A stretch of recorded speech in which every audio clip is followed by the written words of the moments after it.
She was pushed off the elevator for one reason. She was black. No hesitation, no shame. Just quiet grins, raised brows, and a room full of suits pretending it was protocol, not prejudice. She pressed the top floor button, and that alone was enough to spark judgment, whispered comments, and a decision that she didn't belong. No one questioned the man who blocked her path. No one asked who she was. They just watched complicit. What none of them realized was that in that moment of arrogance, they triggered the unraveling of everything they thought they controlled. What came next didn't look like revenge. It looked like accountability, long overdue. This story cuts deep into what happens when power assumes it can't be challenged, and what happens when it finally is. If you're watching this and it hits somewhere personal, drop a comment. What would you have done? Where are you watching from? And make sure to like and subscribe if you're ready for stories that don't stay silent. At precisely 8:31 a.m., the lobby of Rexton Holdings buzzed with the quiet rhythm of ambition. Heels clicked against polished stone, lattes steamed beside designer briefcases, and the golden elevator bay reflected the curated perfection of those who occupied the upper floors. The elevator reserved for the executive tier opened with a hush, and into it stepped Wade Marston, Chief Executive Officer of the firm, known for a brand of confidence that often teetered into cruelty. His entrance was unannounced, but felt by everyone like a shift in barometric pressure.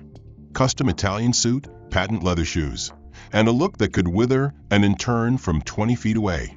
Executives already inside stiffened as he entered, making room without needing to be told. Just as the doors were about to close, a lone figure approached, the sound of her footsteps precise and steady. She stepped into the elevator with quiet assurance, her slate gray trousers perfectly creased, her dark blazer falling neatly over a light silk blouse. A leather-bound portfolio was tucked under her arm. She wore no jewelry except a simple silver watch, and her tightly coiled hair was pulled into a neat bun at the nape of her neck. Her gaze was calm, focused, unbothered. She pressed the button for the 99th floor, the executive level. And just like that, the temperature in the elevator seemed to drop by a few degrees. Wade turned slowly, eyes locking onto her hand before flicking up to her face. A slight curl formed at the corner of his mouth, not quite a smile, more an assessment. His voice broke the silence with the slow, patronizing tone of someone winding up for public spectacle.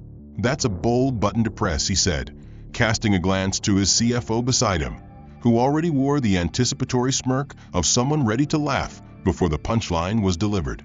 Wade let the moment hang, savoring the stillness. Didn't realize interns were allowed that high up. Or maybe wardrobe borrowed from accounting today, he added, scanning her outfit. One of the others coughed in a laugh they tried to stifle. Another adjusted his tie, choosing to remain invisible. The woman said nothing. She didn't even look at him. Her eyes remained on the digital panel above, watching the floors tick upward. Wade wasn't finished. He raised his eyebrows, turned slightly toward the back of the elevator to include the others in his theater, and added in mock curiosity, "Or are we playing executive dress-up this week?" That got a chuckle from the general counsel, a thin man who rarely spoke but always nodded at the right time. Wade folded his arms, looking back at the woman as if expecting a reaction. But none came. Her face was still. Her stance remained poised, her breath even. No tension in the shoulders. No flicker of the eyes. Just stillness. For Wade, that silence was more irritating than defiance. He thrived on visible discomfort, the twitch of insecurity. Not getting it made him talk louder. You know, the 9th floor is where facilities handles keycard errors. They could help you figure out where you're actually supposed to be. Still nothing. The elevator stopped at the 99th floor with a quiet chime. The doors opened to reveal a hallway washed in natural light and lined with framed awards and industry plaques.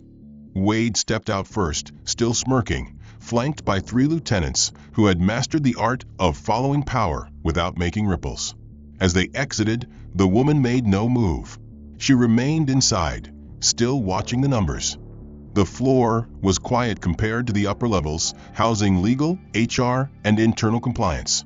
She walked past a row of glass offices with casual poise, ignoring the way a few heads turned toward her, puzzled by her unfamiliar presence. She tapped her badge against a reader outside a conference room marked private. Strategy session, executive access only. The lock clicked open. Inside, the space was empty for now. It wouldn't be for long. She placed her portfolio on the table, drew out a black folder, and flipped it open to reveal a single printed page, an ownership structure map. Rexton Holdings sat at the center, but all lines led upward, terminating under one name, hers. Not in bold, not in print, just initials, just silence. She didn't need a title plate to command power. She had written the acquisition clauses herself. Meanwhile, back on the 99th floor, Wade Marston continued his projection-fueled meeting with investors, unaware that his morning flex in the elevator was already echoing far beyond his reach. But not everyone dismissed the woman so easily. Downstairs, surveillance footage from the executive elevator pinged a soft alert in the internal security system, an access pattern that didn't match the expected staff list for that time block.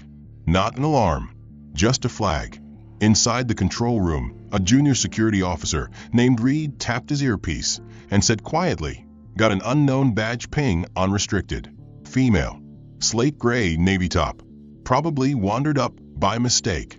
A supervisor behind him frowned and nodded. "Standard check. Send a response team." 2 floors down, the woman was still alone when she heard the soft double click of polished shoes outside the door. It wasn't paranoia. She knew what came next. The door opened without a knock, and 2 uniformed security officers entered.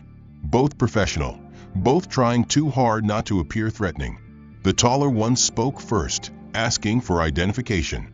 She remained seated, offered her badge, and gestured toward the access panel. The system logged her. She was in the right place, but protocol demanded escalation. One officer tapped his tablet, scanning her profile.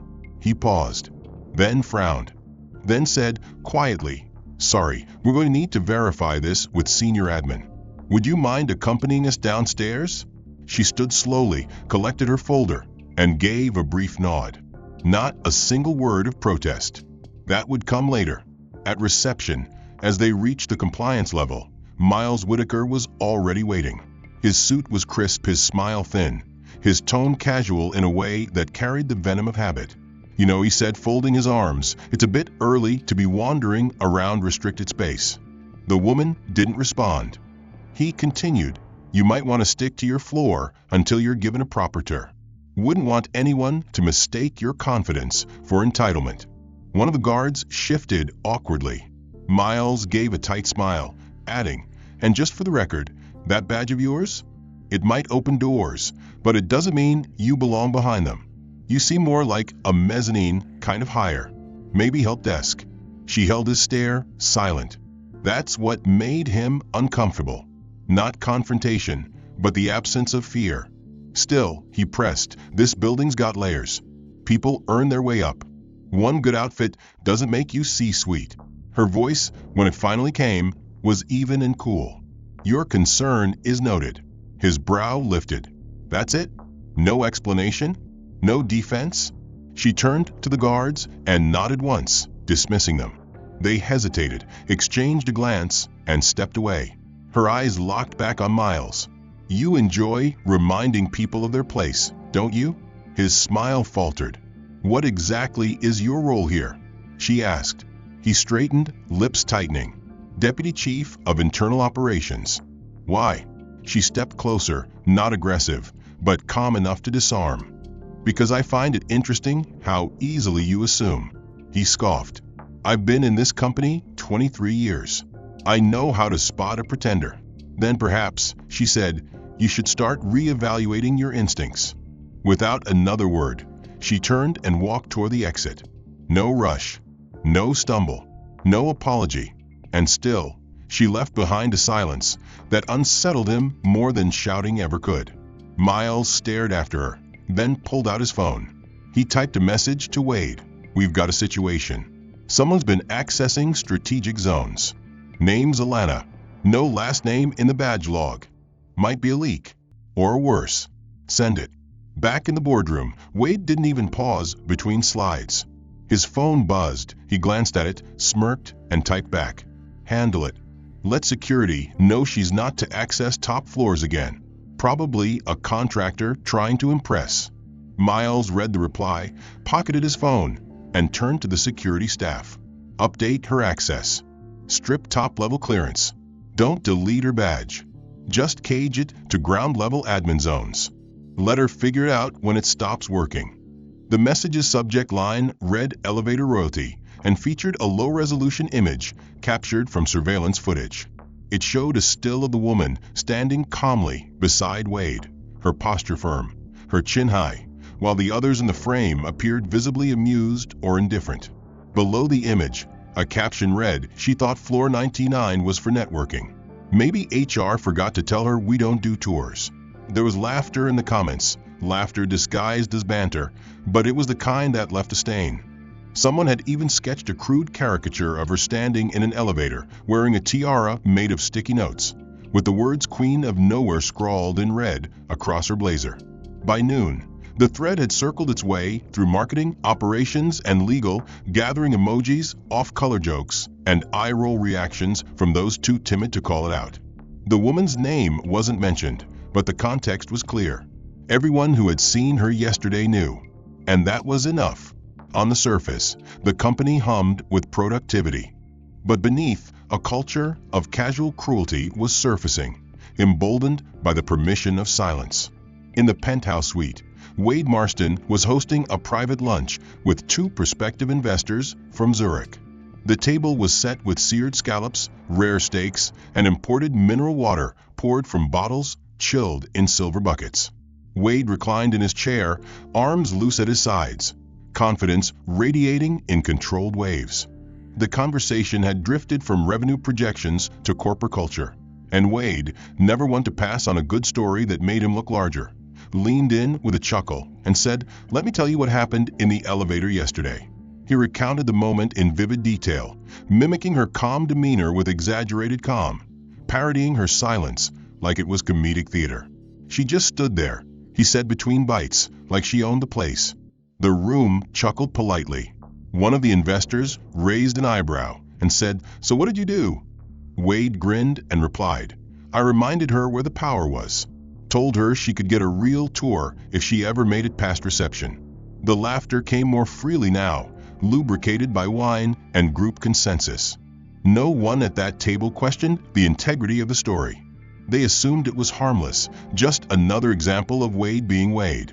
What no one realized was that a reporter from a business podcast had been seated at the next table, finishing an interview with a client representative. Her recorder, still running by accident, picked up Wade's words with perfect clarity. She wasn't eavesdropping. She didn't have to. Wade had made no effort to lower his voice. It wasn't a secret, it was a boast. After lunch, the investors left satisfied. Wade felt triumphant, unaware that the audio had already been saved, clipped, and timestamped. Downstairs, in a small conference room far from the executive floor, the woman sat quietly at the end of a table, surrounded by a team of consultants and legal auditors. She listened as one of them briefed her on the timeline of events since yesterday's incident. The email thread had been flagged by two compliance interns, both of whom had reported it anonymously to the ethics channel. One had already been reassigned to a non-client-facing department. The other had received a cold warning about using the wrong communication chain. As expected, the woman reviewed each attachment in the thread, the meme, the caricature, the comments. She did not flinch. Instead, she wrote a single note on her tablet beside the documents. Pattern confirmed. Later that evening, as lights dimmed across most floors and the hum of keyboards gave way to the clatter of cleaning carts, Wade stood near the massive windows of his office, scotch in hand, city lights twinkling like proof of his dominion. He replayed the elevator moment again in his mind, not with regret, but with pride. He saw it as a lesson, a reaffirmation of hierarchy. He believed he'd reminded the building who owned the top floor. And, in a way, he had. Just not in the way he thought. Elsewhere in the building, A quiet hand typed a final summary report and encrypted the contents with a key known only to 3 people. Alana stepped into the building with the same calm she carried before, but now her walk was slower, more measured. She was not there to observe. She was there to act. Her slate suit was a shade darker today, her bag replaced by a document case clasped shut. No badge this time. She didn't need it. She moved past the reception desk without waiting for clearance, her shoes whispering against the polished stone, and took the internal staircase up 2 levels to the Human Resources Division. The receptionist looked up from her monitor, offering a generic smile that faltered slightly upon seeing Alana. Her name hadn't been erased from memory, just buried under embarrassment. Alana asked to speak with the Chief People Officer. The receptionist blinked and typed something into her screen before responding with practiced politeness that the CPO was unavailable and all meetings required prior scheduling through the employee portal. Alana repeated her request. This time, her voice was firmer, the tone even, but with a resonance that left no room for casual dismissal.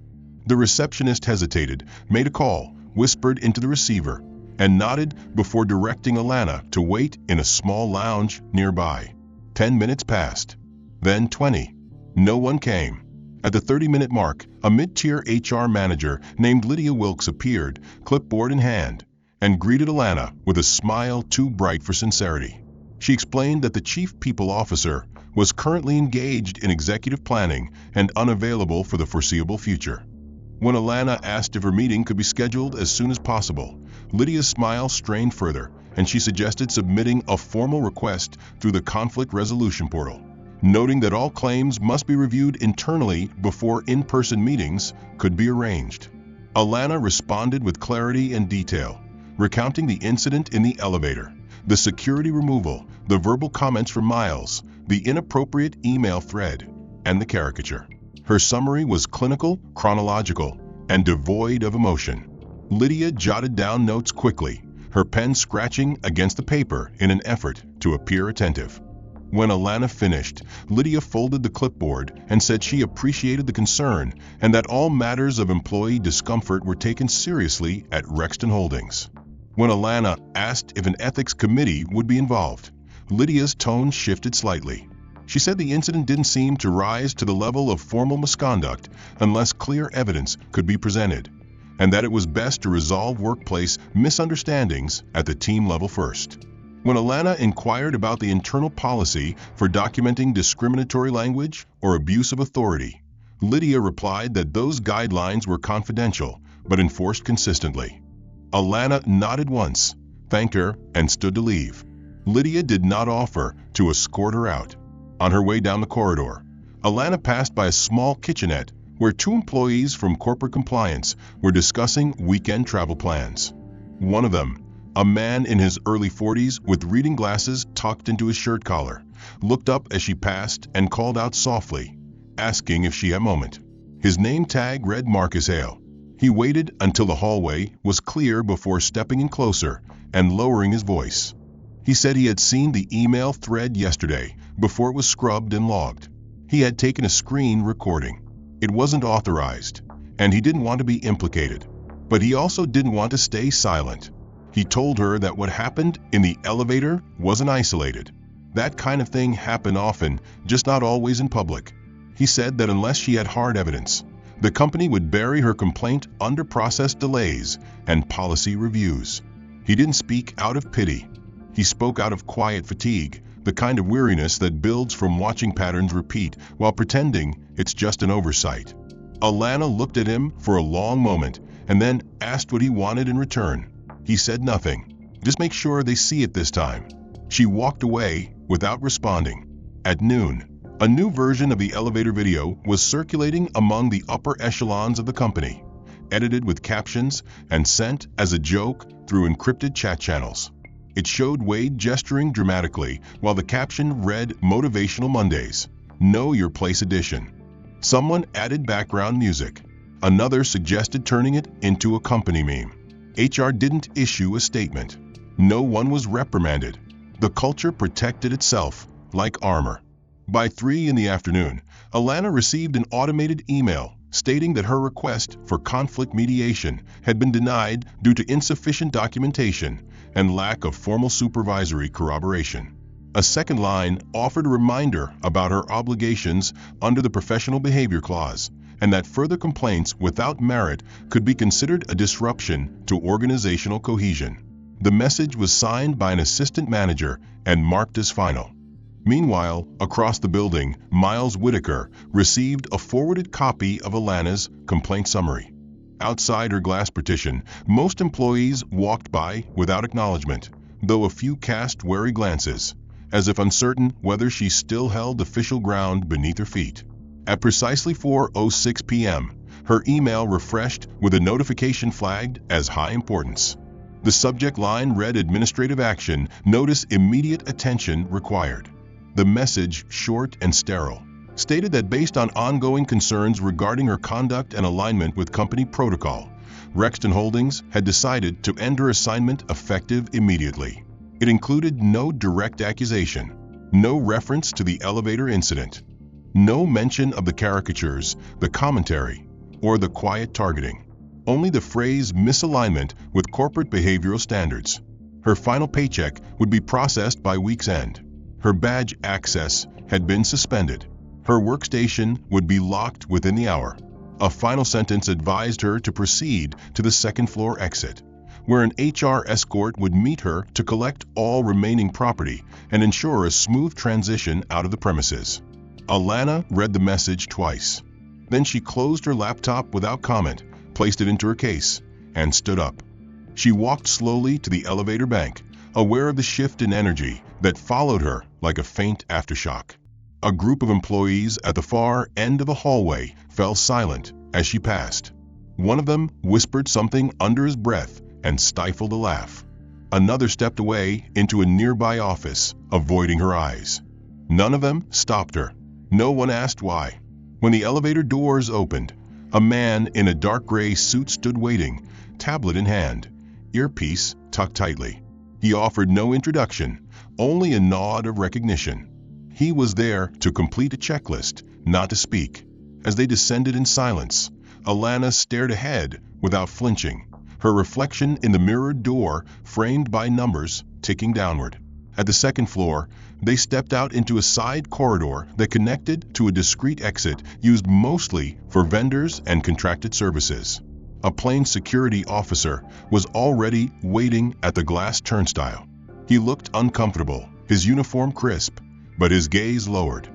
The man with the tablet handed Alana a small envelope, inside which was a hard copy of her release form and a confidentiality notice requiring non-disclosure of company information, employee conduct, or internal operations. It was unsigned. She tucked it back into the envelope without comment. The security officer pressed a button, and the turnstile buzzed softly. As she stepped through it, the man behind her reached over to deactivate her ID from the central terminal. The reader flashed red once. Her badge was now just plastic. In the outer lobby, two marketing assistants leaned against a service counter, watching her approach with half-concealed smirks. One whispered something to the other, who replied with a quiet chuckle and a shake of the head. As she passed, one of them muttered, "Guess she pressed the wrong button too many times." The other added, "Or maybe she thought HR stood for her royalty." Neither looked directly at her. Alana exited the building without turning back. Outside, the winter light had begun to fade behind the skyline, casting the streets in soft shadows and headlights. Pedestrians moved quickly along the sidewalks, oblivious to the storm that had just begun behind a wall of glass and concrete. She didn't hail a cab. She didn't pause. She walked, slow and deliberate, her case in hand and her shoulders squared. 10 blocks away, in a private co-working suite that belonged to a shell entity owned by Altera Equity Partners, a team of legal consultants sat at a table reviewing a series of documents marked with the Rexton Holdings insignia. Every printout had been reviewed, indexed, and logged. Beside the lead counsel, a laptop displayed a cloud folder now populated with timestamp screenshots, edited video footage, and anonymized testimony from 3 current employees who had agreed to speak under protected terms. A legal analyst leaned forward and tapped the screen. That's the final thread from the Slack channel. The internal memo started from Miles Whitaker's office. Same phrasing used in the dismissal note. The lead counsel nodded and said, "Then we have systemic behavior. Not a mistake, a pattern."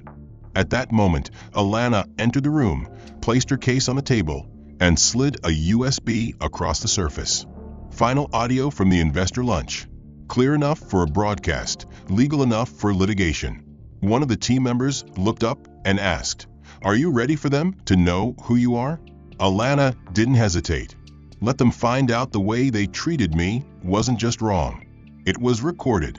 At Rexton Holdings, as night staff began arriving and the remaining directors settled into closing emails, Wade Marston was preparing a brief for the next day's quarterly strategy summit. He felt unbothered, unaware that by morning, the name Alana Cole would no longer be unknown, and the narrative they crafted about her would be dissected by people with far more authority than a policy committee. In department dashboards, her presence was now classified as external, terminated due to internal compliance breach. Official records would later reflect an administrative anomaly, a non-core employee whose short-lived tenure didn't meet protocol standards. But even as the institution worked to erase her, echoes of her presence lingered in subtle distortions. In meetings, directors glanced over their shoulders more often. Certain hallway conversations paused when passing assistants approached. And despite every effort to make the dismissal look ordinary, the speed and silence of it left a residue of unease. Still, the machine moved forward. Emails continued, deals advanced. And on a bright Tuesday morning, Wade Marston entered the top floor with a rare spring in his step, freshly shaven, blue tie crisp, and tailored against his white shirt collar. His assistant greeted him with news that the Regional Business Alliance had shortlisted him for the annual Corporate Integrity and Leadership Award, citing his innovation in executive accountability, cross-sector mentoring, and, ironically, diversity advocacy. A press release would go out later that day. His name would appear in next week's Business Spotlight alongside nominees from 5 other Fortune-listed companies. Wade responded with a smirk and a raised eyebrow, saying it was only a matter of time before the right people recognized the impact of his leadership. He instructed his assistant to schedule a photo shoot, then forwarded the nomination to his private contact at the Times Review, hoping they'd run a short feature ahead of the awards. Meanwhile, in a quiet private channel used exclusively by the company's senior leadership, board members exchanged brief congratulatory messages, accompanied by links to PR materials, sponsorship data, and branding options. In the midst of that conversation, one member, Charles Dedham, typed a side remark. He wrote that the company had handled recent turbulence elegantly, minimizing exposure and reminding everyone that narratives are shaped by those who stay at the table. He added offhandedly that certain individuals, especially ones like that woman, tend to invite chaos as a form of identity. His final line read, "Some people aren't interested in opportunity. They're addicted to being victims." The message earned 2 likes and a silent nod from the VP of Global Strategy. No one pushed back. No one deleted it. A few hours later, a revised version of the company's official DI roadmap was sent to select clients as a courtesy preview. It showcased a series of staged images, diverse faces, clean office spaces, smiling employees clustered in collaborative zones. Alana's face, once used in a corporate branding shoot early in her contract, had been replaced by a model in a similar outfit. No one outside the company noticed. No one inside spoke of it. That evening, Wade hosted a dinner with investors in a private dining room at one of the city's elite rooftop restaurants. Candlelight flickered against crystal, and every guest received a gift box embossed with Rexton's golden insignia. Between bites of steak and sips of imported Bordeaux, Wade recounted stories of his rise through acquisition seasons, of mergers turned masterstrokes, and the art of personnel evaluation. When someone asked how he navigated difficult HR cases, Wade replied with a grin and said that good leadership means knowing when to prune before rot sets in. The table chuckled, unaware or uncaring of the implication. At that same moment, several blocks away, the audio file from that dinner with the Zurich investors had been quietly delivered to 3 legal counsel teams. one for an independent journalist group, one for a workplace discrimination watchdog, and one for Altera Equity's litigation unit. Each team, upon hearing the recording, made the same observation. Not only did it include direct mockery of Alana's presence in the elevator, it also included confirmation that Wade had knowingly misrepresented her position to others, using her as a punchline to reinforce status. That recording, along with HR documents and the internal Slack conversations, now formed the basis of a case file, not just for civil review, but for a potential breach of fiduciary duty, if proved to be coordinated among executives. The response was methodical, quiet for now, but real. However, inside Rexton Holdings, the illusion of control persisted. Marketing prepared the next internal newsletter with a banner that read celebrating our ethical leaders. A small photo of Wade smiling in front of the boardroom podium appeared beside a quote attributed to him. True leadership is earned in the quiet moments, not the loud ones. Nobody mentioned the email thread from last week. Nobody spoke about the way Alana had been removed. Instead, people repeated the new headline until it became real. Those who had laughed at the caricature now called it a harmless office joke. Those who had sent the original surveillance still claimed it was taken out of context. One senior director told a younger staff member that the incident had been investigated thoroughly and found to be a misunderstanding. In this version of events, Alana was no longer a target. She was a disruption, a minor bump in an otherwise seamless culture. Someone who didn't quite get how the system worked. But while they celebrated and smoothed their surfaces across the city, a scheduled notification prepared to trigger at 6 a.m. the next morning. It would begin with a private email to the full board, then to outside counsel. No one noticed at first the 3 black SUVs that pulled into the private loading dock beneath the building. No one paid attention to the unmarked elevator that bypassed all standard levels and moved directly to 99. At 8:02 a.m., the doors to the executive floor opened and a group of 6 people stepped out. 4 of them wore tailored suits and carried thick document satchels. 2 wore discreet security comms in their ears and moved with calm authority. And at the center of them all walked a woman in a dark navy suit, the same quiet expression she had worn the day she was escorted out, now sharpened by something far more deliberate. Alana Cole didn't pause. She didn't announce her arrival. She walked directly into the executive boardroom, pushed open the double glass doors, and stepped into a meeting already in progress. The senior leadership team had just begun reviewing next quarter's expansion model when the room fell into silence. Wade Marston looked up from his tablet, confused at first, then visibly irritated, his mouth half open in protest. He was about to speak when one of the men beside Alana placed a folder directly in front of him, its cover marked with a gold-lettered emblem. Altera Equity Partners Board Executive Action. The room froze. Silence became a wall. Alana took the head seat at the table without being invited. Her voice, when she spoke, was calm and unhurried. She introduced herself not as a former consultant, not as a compliance analyst, but as the current chairwoman and managing director of Altera Equity, the firm that held controlling ownership of Rexton Holdings. Her tone remained even as she explained that for the last 9 days, her team had been conducting a multi-tier audit of the company's leadership behaviors, human resource practices, and internal culture systems following a series of whistleblower submissions. No one moved. She continued by stating that effective immediately, Wade Marston and all executive VPs would be placed on administrative leave pending the completion of a full ethics and misconduct investigation. Legal oversight would begin that morning. Communications control was already transitioned. Internal systems access had been frozen. When she said the word frozen, several phones on the table buzzed in unison with deactivation alerts. Passwords were reset. Cloud folders were locked. Wade's face paled as he reached for his screen and realized it had gone dark. His email had been revoked. His calendar wiped. One of the compliance lawyers stepped forward, handed out sealed packets to each executive, and announced that all personnel present were now under non-disclosure constraint and subject to interview scheduling over the next 48 hours. Refusal to comply would constitute breach of contract under Altera's Equity Governance Charter. Miles Whitaker attempted to speak, to offer explanation, to suggest procedural overreach. But when he addressed Alana directly, she simply turned to the second investigator and said, "We'll begin with him. Escort him to interview room 3.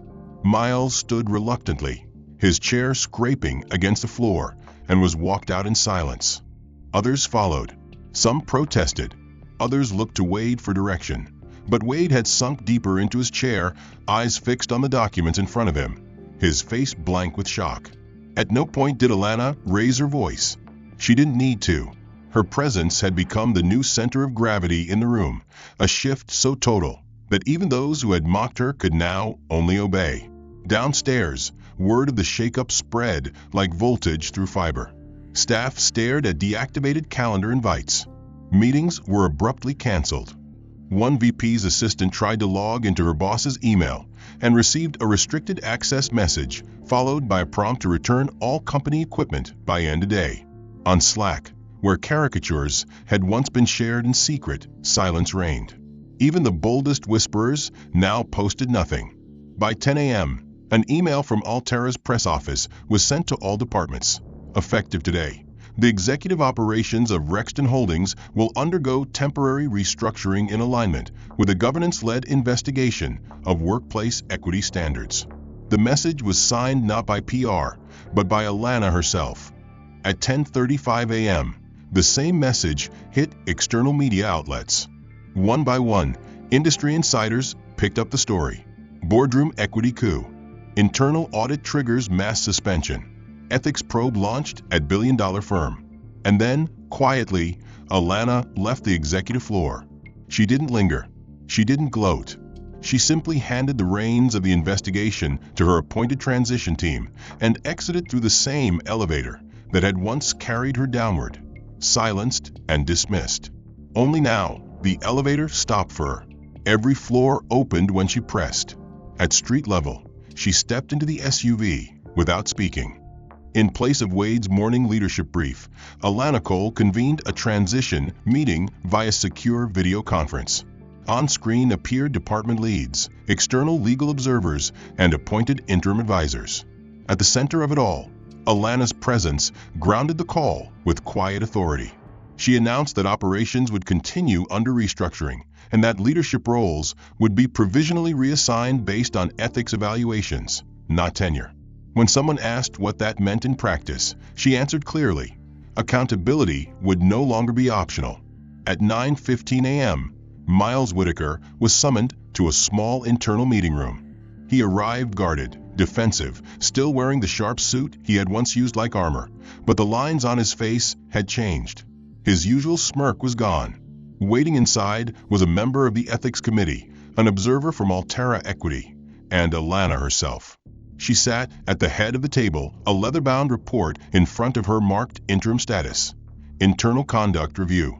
Without raising her voice, Alana outlined the conditions of Miles's continued employment. He would enter a 90-day direct reporting period under her leadership. All decisions, communications, and managerial actions would be subject to weekly audit. Any infraction would result in immediate dismissal with forfeiture of severance. He could accept those terms and remain in a monitored advisory capacity, or he could resign and be released that day. Miles hesitated, but the weight of the decision was no longer his to influence. He agreed to the terms. His voice, when he answered, lacked its usual bravado. The meeting concluded in under 15 minutes. He returned to his office, gathered only the essentials, and forwarded his access credentials to the compliance team. That same afternoon, across social media and news outlets, a security video from 1 week earlier began circulating with increasing velocity. The source remained anonymous, but the footage was clear. It showed the interior of the executive elevator, time-stamped and unedited. The image was grainy but powerful. Alana standing quietly, pressing the button for the top floor, surrounded by suited men, Wade at the center. His body language exuded dominance, his gestures exaggerated, his expression contemptuous. The video had no audio, but captions were added. quoting verified eyewitnesses who had been present. A single phrase appeared over the screen in bold white letters: "Know your place." Below it, another line slowly faded in, "Or change the rules." Within hours, the clip had been shared by civil rights advocates, corporate watchdogs, and leadership experts. By evening, it trended globally under a single hashtag. #The Elevator Moment. Prominent commentators dissected the footage, drawing parallels to broader themes of systemic bias, leadership toxicity, and power reclamation. A former executive posted, "This isn't just about one woman. It's about how many people you never see because they're always being pushed down before their eyes." Networks ran segments comparing Alana's silent defiance to historical acts of resistance. Influencers created reels explaining how perception shaped policy, how corporate culture insulated privilege until it collapsed under its own arrogance. Editorials in major publications called the footage a case study in everyday supremacy. Others described it as the most powerful professional silence ever caught on camera. Internally, Rexton's communications team scrambled. They issued a statement acknowledging the video, committing to transparency, and promising cooperation with Altera's investigation. But no apology came from Wade, no defense from Miles, no denial from the others. They had lost the ability to control the story. Their silence now fed the very narrative they once dismissed. Alana refused to comment publicly. She didn't need to. The world had seen enough. By the week's end, recruitment firms reported a spike in applications from diverse candidates referencing Rexton's cultural shift. One firm stated, "It's rare to see a company collapse at the top and find new strength in the truth." Inside the building, team meetings took on a different tone. Junior staff spoke more freely. New policies were introduced around internal feedback, harassment reporting, and power transparency. Every floor now displayed posters featuring core values redefined not by PR, but by actual practice: voice, vigilance, value. Alana reviewed daily updates, signed executive waivers, and authorized outreach to equity consultants for long-term structural reform. She declined interview requests, declined awards, declined spotlight. When a reporter caught her outside the building and asked what message she hoped people took from the elevator footage, she only said, "It was never about the button I pressed. It was about what they thought it meant when I pressed it."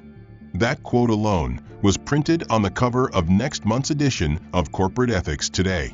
Meanwhile, Miles attended his first direct report review. Analysts across major financial networks issued warnings about the firm's long-term viability, citing not only reputational damage, but a loss of structural integrity from within. The fallout spread like fire across partnerships and global offices. Several international vendors paused shipments, citing ethical review. A prominent investment bank withdrew its upcoming capital round, releasing a statement that leadership values and long-term vision no longer aligned. 3 key board members resigned within days of each other, citing personal obligations, but clearly motivated by a desire to distance themselves from impending legal liability. Clients began canceling long-term contracts, citing clauses that allowed immediate termination in the event of governance breaches. Within 2 weeks, the company had lost over a third of its market valuation. And in boardrooms from London to Tokyo, executives once eager to affiliate with Rexton Holdings now removed the company from slide decks, joint ventures, and upcoming summits. Inside the New York headquarters, employees moved cautiously, heads down, uncertain where the next fracture would open. HR conducted quiet exits for those named in the audit. Several mid-level managers resigned without notice, leaving empty desks and hastily closed laptops behind. The receptionist on the 35th floor cried when asked to clear out the desk of a mentor who had coached her for years, not because she defended what he had done, but because she realized she had never really known who he was. In the center of it all, Wade Marston remained silent, confined now to an executive advisory role with no actual decision-making power. He worked from a private office isolated from the rest of the building. He no longer addressed teams, no longer led meetings. His calendar was blank, and his assistant had been reassigned. His corner office, once filled with the rhythm of his voice, now echoed with nothing but ambient silence. Still, he arrived every morning at 8 a.m., wearing press suits, checking a phone that no longer rang, pretending to work on reports no one would ever read. He held onto the illusion of relevance, like a man gripping the final ledge of a collapsing tower. Then came the morning of the press conference. At exactly 10 a.m., a row of microphones lined a sleek table on the 99th floor conference hall. Journalists filled the rows of chairs. Cameras rolled. Flashbulbs sparked. The event was not labeled as an emergency meeting, but everyone in the room knew that's what it was. Behind the table sat Alana Cole, flanked by 2 legal advisors and a representative from the Rexton Oversight Committee. She wore a black blazer and a deep green blouse, understated yet unmistakable. Her expression was poised, not cold, but defined by clarity. She began with a brief overview of the investigation's findings, summarizing patterns of behavior, failures of accountability, and the misuse of internal influence for personal comfort rather than company growth. Her tone never spiked, but each sentence carried weight. Then came the line everyone had been waiting for. Effective immediately, Wade Marston will be removed from all operational and strategic functions across Rexton Holdings and its subsidiaries. He will not receive a severance package. He will not retain board privileges. His access is terminated as of this hour. A murmur rose from the press. A few gasps. Several phones buzzed with breaking alerts. Alana did not pause. She continued to describe the path forward: structural reformation, external accountability partners, and a complete rebuild of the ethics charter to be co-authored by a panel of employees selected anonymously from all levels. The cameras turned to capture every detail of her posture, the precision of her words, and the moment power shifted irrevocably. Meanwhile, in his glass office on the far end of the floor, Wade sat alone, his screen flickering with a delayed live stream of the announcement. His name appeared on the ticker beneath Alana's face in bold white font. The words were clear: removed for cause. He didn't blink. He didn't speak. The weight of the silence now pressed into his chest like concrete. A few moments later, 2 security officers knocked once before entering. They handed him a printed envelope and asked if he needed assistance collecting personal belongings. He waved them off without looking up. He stood slowly, walked to the bookshelf behind him, and stared at the photos lining the shelves. A framed image of him shaking hands with a senator. Another of him speaking at a leadership retreat. None included anyone but himself in the foreground. He didn't take any of them. He didn't take the awards, the plaques, or the watch gifted by the board 5 years ago. He placed his access badge on the desk and walked out. No one clapped. No one stopped him. No one even looked up. The ride down in the elevator was silent. The same one he had mocked her in. The same one that carried his legacy into public disgrace. By the time he exited the lobby, a crowd had already gathered outside. Protesters, press, and former employees stood behind barricades. As he stepped through the rotating doors, cameras clicked in rapid fire. Someone yelled a question. He didn't answer. Someone else shouted, "Is it true you told her she didn't belong?" Rexton Holdings didn't just survive, it transformed. But outside the marble and glass headquarters, away from boardrooms and investment charts, the quieter stories began to unfold. In a modest corner of Chicago's South Side, inside a workforce development center funded by a nonprofit, a man named Wade Marston arrived every Thursday morning at 7 a.m. sharp. He wore no tie, no suit, no badge, just a dark windbreaker and rolled-up sleeves. He signed in under his full name and then moved silently to the back room where he sorted boxes of donated clothing, fixed the printer when it jammed, and sometimes walked applicants through filling out job applications. Few recognized him. Those who did either didn't mention it or chose to respect his silence. He never spoke about Rexton. He never brought up the headlines. But he listened more than he ever had. He listened to men trying to re-enter the workforce after incarceration. He listened to mothers returning after years of unpaid care. He listened to teenagers balancing school and survival. And in those moments, stripped of title, wealth, and armor, he began to understand something he had never let himself face before. That leadership, without humility, was simply control. That control without understanding was abuse. That silence, when used to diminish, always echoes back. One day, while restocking supplies, a young man recognized him and approached cautiously, asking if he was the same Wade from the news. Wade paused before answering. He didn't deny it. He only said, "I'm not who I was in that building." And then he returned to folding shirts. Elsewhere, in a quiet office inside a public technical college in Detroit, Miles Whitaker sat across from a small group of students, all young, mostly black and brown, all preparing for internships in industries that had long been closed to them. He ran weekly workshops now on corporate literacy and workplace rights. He used to lead executives. Now he coached resilience. The transition had not been immediate.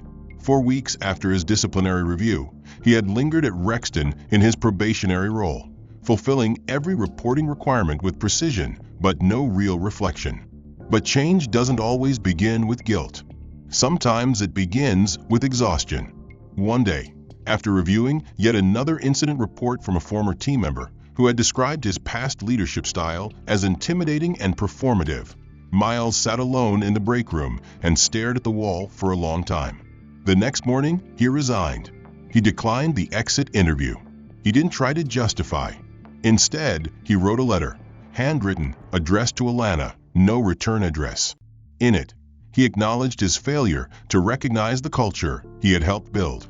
He admitted to moments of complicity, moments of cowardice, and moments of arrogance, so casual he didn't even see them for what they were. He said he didn't expect forgiveness. He didn't believe words could undo impact. But he wanted her to know he was trying to become someone who deserved a second chance, not in title, but in purpose. That letter was never published. Alana never replied. She didn't need to. What mattered was not the response, but the change. And the change, though slow, was real. Back at Rexton Holdings, the company initiated a new leadership model called collective accountability. No single executive now made policy in isolation. Every strategic decision required cross-departmental consultation. Every internal promotion required ethical vetting. And every employee had direct access to anonymous feedback channels overseen by third parties. Alana declined every personal spotlight that followed. She refused keynote invitations. She turned down recognition awards. When asked why, she said the same thing to everyone who inquired. "I wasn't here to be remembered. I was here to remember who was never seen." The elevator where it all began had since been renamed. A plaque was installed just outside its doors. It didn't commemorate the downfall. It celebrated the moment someone refused to step down. The plaque read, "In memory of every voice silenced before it was heard." And underneath, the words, "Stand where they told you not to." The story of Alana Cole and Rexton Holdings became case study material in business schools, training seminars, and leadership conferences. But beyond the headlines, it became something more personal. It became a quiet shift in how managers looked at the people they led. It became a pause before speaking, a hesitation before judging, a decision to ask instead of assume. One autumn evening, as Alana walked alone through the city, her coat pulled tight against the wind, she passed by a bus stop where 2 young interns from Rexton sat discussing their team project. They didn't notice her. They spoke about the leadership survey that had gone out, the inclusion framework being tested, and how strange it was to feel like their opinions mattered. The end. If this story moved you or made you reflect, take a second to hit the like button and subscribe so you never miss another powerful journey like this one. We'd love to hear from you. What part of Alana's story impacted you the most? Was it the elevator moment, the quiet revenge, or the final redemption?